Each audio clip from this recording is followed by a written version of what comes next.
আসসালামু আলাইকুম ওয়া রাহমাতুল্লাহি ওয়া বারাকাতুহু। আজকে আমরা নামাজের বিষয়ে খুব গুরুত্বপূর্ণ একটা বিষয় আলোচনা করব। আজকে আমরা আলোচনা করব, যদি কোনো ব্যক্তি নামাজ পড়তে গিয়ে নামাজের ২ সিজদার জায়গায় ৩ সিজদা করে ফেলে, তাহলে তার জন্য করণীয় কি? তার নামাজটা সংশোধিত হবে কিভাবে?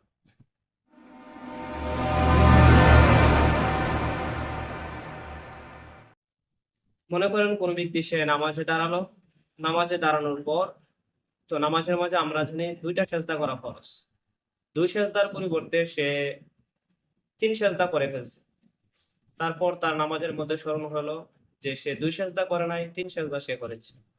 এরকম পরিস্থিতি যদি কারো সম্মুখীন হয়, তাহলে আমাদের ৩ সেজদা যদি করে ফেলি, তাহলে আমাদেরকে সাহু সেজদা দিতে হবে। সাহু সেজদা দিয়ে আমরা আমাদের নামাজটাকে ক্ষতিপূরণ দিতে হবে নামাজের। এরকম ভাবে যদি সাহু সেজদা দিয়ে আমরা নামাজ শেষ করি, তাহলে আমাদের নামাজটা হয়ে যাবে। কিন্তু কোনো ব্যক্তি ৩ সেজদা দেওয়ার পরও যদি সাহু সেজদা না দেয়, এই সাহু সেজদা না দিলে তার নামাজ হবে না।